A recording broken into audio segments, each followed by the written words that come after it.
In the first few parts of this video series, I discovered a scamming call centre who had CCTV. I was able to use their own CCTV to watch how they ran their scams. They had a secret office out the back of their main building where around 20 to 30 scammers would operate on a daily basis. They would get bonuses paid in cash for scamming people in Australia, UK and the US. And they would run multiple scams. They would pretend to be Amazon or Microsoft and send out pop-up messages to infect people's computers. But it was only when I started working with a BBC documentary crew that the world had its attention on this scam. Thank you for holding the line. I really appreciate your time and patience. My name is Chris Lawson. I bet it's nice and warm where you are. Yeah, it is very hot here in California. Ah, bloody hell, I'll have to come over there then. Yeah, please. We'll go to the beaches, you know. Ah, that'd be nice. The BBC produced this trailer before their documentary, and it had a huge impact. And we need to repair all the services which got broken, alright? Yeah, I see that. Sir, there would be a charge of $12.95, okay? Oh, bloody hell, I heard that. So let me get it done. Hey, why are you crying, man? You're a very good man. Why are you crying? I suffer from depression. No, sir. Everything will be okay. Don't worry, okay? Yeah. Now, promise me you won't cry again, okay? These pictures of scammers laughing at one of their unfortunate victims had a very profound effect on quite a number of people. And the CCTV caught not just the scammers themselves, but the boss, Amit Chohan. And by tracing the payments from the victims, it led directly to this call centre boss. It also showed him planning some scams and taking advice from others who were clearly experienced in this sort of fraud. If we focus on the bottom line, that is how we should measure our success. We don't give it about the customer. And I was able to show a direct link between the victims' payments and Amit Chohan's accounts. And with that money, he was living a luxury lifestyle. And thanks to the BBC and this trailer, it caught the attention of quite a few media organisations. The story went as far as New Zealand. So when the TV documentary was broadcast on UK national television on the 2nd of March 2020, it reached a very wide audience.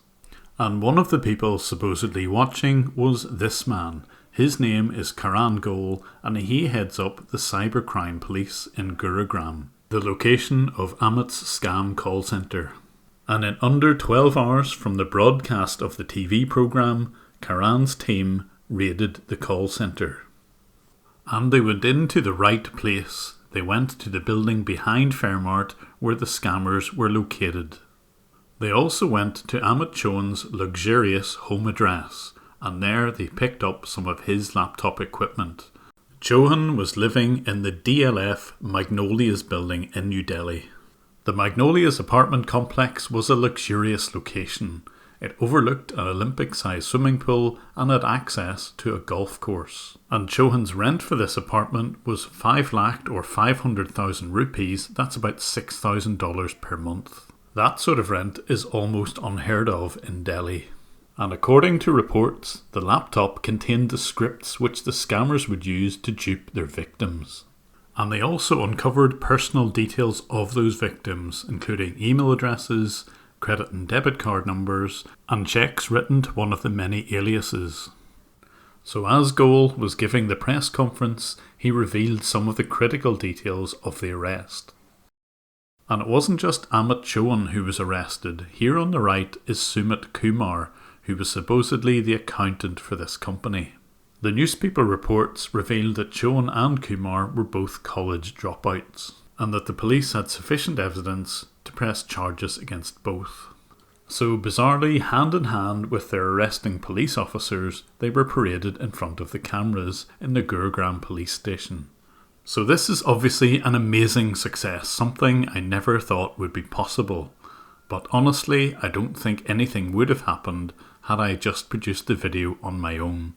It really needed the extra media attention. But there are still a number of loose ends, particularly how are the victims going to get their money back? Well, there's at least one good news story, because the person who was featured at the start of this video, who lost more than £1,200, has been compensated.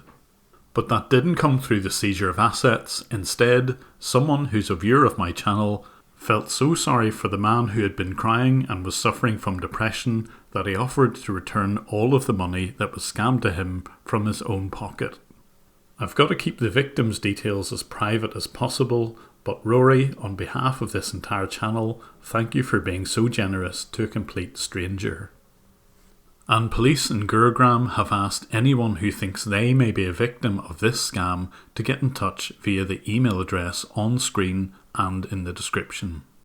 But there was more than just Chohan and his accountant involved in this scam. We had CCTV which showed him meeting with some of his business associates, and they were the ones who were able to explain to him how certain scams would work. And even though they had been caught red-handed explaining how those scams would be set up, they still had the nerve to complain about the videos which had their faces and names already blurred on YouTube.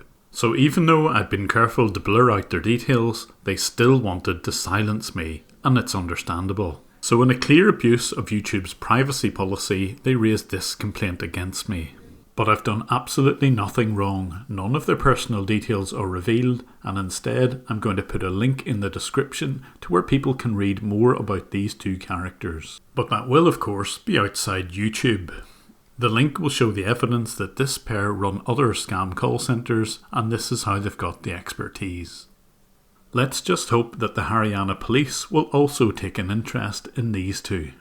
But the police themselves have work to do to get their own house in order. The official National Cybercrime Reporting Portal only works if you've got an Indian mobile number. And not only that, you have to select the specific state because that particular police force will be the ones investigating. Most people will have an IP address at best and will not know the exact region and therefore the exact police force to get in touch with. I would like to see this whole system change to the benefit of the people who have been scammed. And it doesn't help when the Delhi police admit that it's a difficult crime to crack. Their systems should help them. I'm showing a still from the Panorama documentary where they interview one of the police heads in Delhi. He said that very few victims come forward to report the crime, and well, their portal won't help in that respect. And it's also almost impossible to identify the call centre involved, and I totally agree with that. If more people were allowed to legally do what I do, I'm certain sure that a lot of these call centres would be uncovered and more arrests could be made. But this is why I do what I've been doing. You cannot tell from the phone number or anything to do with the caller ID who is behind the scam. You don't even need a physical telephone line in your office to run these robocall scams. And there are hundreds of these scam call centres throughout India, mostly in the Delhi and Kolkata regions, but also in some of the other major cities. I have reported to the police almost every one of the pins on this map, but until now, nothing has been done about it. So I'm hoping that this series of videos can actually make a real change in India and the Indian police's ability to act on the reports that I send. I still can't encourage anyone to do exactly what I do because it's perceived as illegal. However, when the scammer connects to my computer, I can show 100% of the time that they were trying to steal money from me.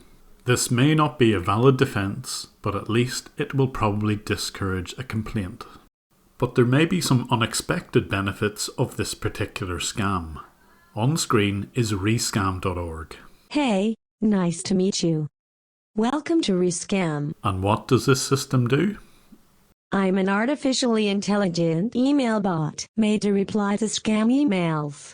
I'm anyone and no one. As far as scammers will know. I'm you. And what this bot will do is... I adopt one of my many personalities. To continue the conversation of any would-be victim. I waste their time with a never-ending series of questions and anecdotes. So that they have less time to pursue real people. So although this website is geared to automatically replying to scam emails, can you imagine a system which would trap those robocalls and keep scammers occupied with realistic conversations? They won't know when they're scamming or getting scammed out of their own time. It's bad for business. Deleting a scam email protects you, but forwarding to me at rescam.org protects others. It's also kind of funny. Ha ha! So because I've got more than 70,000 recordings of real scams, it may be possible through artificial intelligence to keep scammers occupied when they make phone calls. Obviously these calls would need to be anonymised, and there are probably some legal implications of all of this, but in theory they could be used to help prevent scams in the future. I'm currently in discussions with a US university to try and do just that. Can we create an artificial intelligence which will keep scammers occupied on the phone? Imagine an automated version of Kitboga or Hoax Hotel.